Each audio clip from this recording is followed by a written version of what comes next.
بسم اللہ الرحمن الرحیم. ڈیئر اسٹوڈنٹس، تو ہم ڈسکس کر رہے تھے عقائد پر. تو آج ہم ڈسکس کریں گے ایمان بالرسل پر یا عقیدہ رسالت. عقیدہ رسالت کیا ہے؟ عقیدہ رسالت کا مطلب یہ ہوتا ہے کہ اللہ تعالیٰ نے انسانوں کی رشد و ہدایت کے لیے انبیاء کرام کو اس دنیا میں مبعوث فرمایا، اور سب سے پہلے نبی حضرت آدم علیہ السلام اور سب سے آخری نبی جناب محمد مصطفیٰ احمد مجتبیٰ صلی اللہ علیہ وسلم ہیں.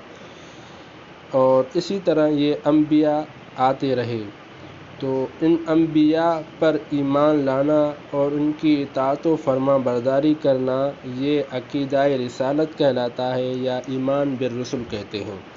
تو بیسیکلی رسالت کی جو لغوی معنی ہوتی ہے وہ پیغام رسانی کو ہوتی ہے یا پیغام لے کے آنا ہوتا ہے، لیکن اس کی اصطلاحی معنی وہ یہ ہے کہ رسول وہ ہے جو اللہ تعالیٰ کا پیغام اللہ کے بندوں تک پہنچائے اور ان کی رہنمائی کرے، بلکہ مخلوق کو خدا تک پہنچانے کا جو راستہ ہے، جو ذریعہ ہے، اس کی رہنمائی کرنے والے کو ہم رسول کہتے ہیں یا نبی کہتے ہیں.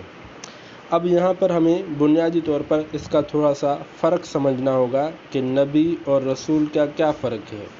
بیسیکلی نبی کا معنی ہوتا ہے خبر دینے والا. نبی انبیاء سے یعنی خبر دینے والا، اور اصطلاح میں کہتے ہیں نبی وہ ہوتا ہے جسے اللہ تعالیٰ انسانوں کی ہدایت کے لیے مبعوث فرمائے، لیکن اس کے پاس کوئی شریعت، کوئی کتاب نہ ہو، الگ سے کوئی شریعت، کوئی کتاب نہ ہو، بلکہ سابقہ پیغمبر یا سابقہ رسول کی شریعت اور اس کا جو ہے کتاب، اس کی جو پیروی کرے تو ہم اس کو نبی بولتے ہیں.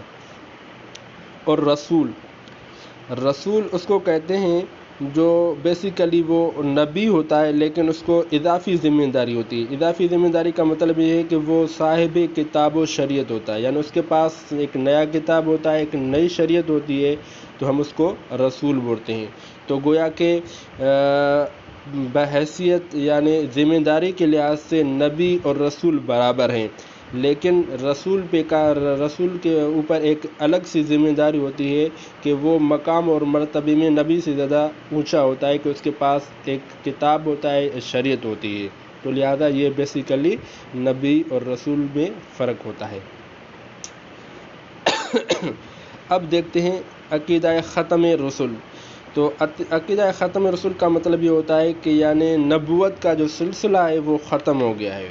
تو جس طرح ہم انبیاء پر ان پر ایمان لاتے ہیں، اسی طرح ہمارے ایمان کا ایک حصہ یہ ہے کہ ہم ختم نبوت کے عقیدے کو مانتے ہیں، بلکہ یہ ہمارے ایمان کا حصہ ہے کہ جناب محمد مصطفیٰ صلی اللہ علیہ وسلم اللہ کے آخری نبی ہیں، اور اس کے بعد نبوت کا جو سلسلہ ہے وہ ختم ہو گیا. اب آپ علیہ السلام کے بعد کوئی بھی نبی نہ کوئی رسول، قیامت تک کوئی نیا نبی، کوئی نیا رسول نہیں آئے گا. سمجھنے کی بات ہے کہ کوئی نیا نبی یا کوئی نیا رسول نہیں آئے گا. البتہ یہ بات ہے کہ حضرت عیسیٰ علیہ السلام قرب قیامت میں آئیں گے.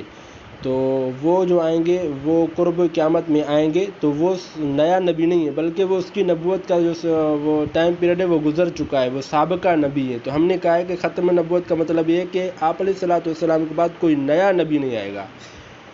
تو اس سے ہم ختم نبوت کو سمجھ سکتے ہیں کہ کوئی بھی اب آپ علیہ السلام کے بعد کوئی نبوت کی دعویٰ کرے یا اپنے آپ کو نبی کہلائے تو وہ جھوٹا ہے، وہ مردود ہے، اور اس کی جو باتیں ہیں وہ بالکل جھوٹی ہیں. اس طرح آپ علیہ السلام کے بعد بہت سارے لوگوں نے نبوت کی دعویٰ کیا کہ میں نبی ہوں، جیسے مسلمہ کذاب اسود عنسی ہے.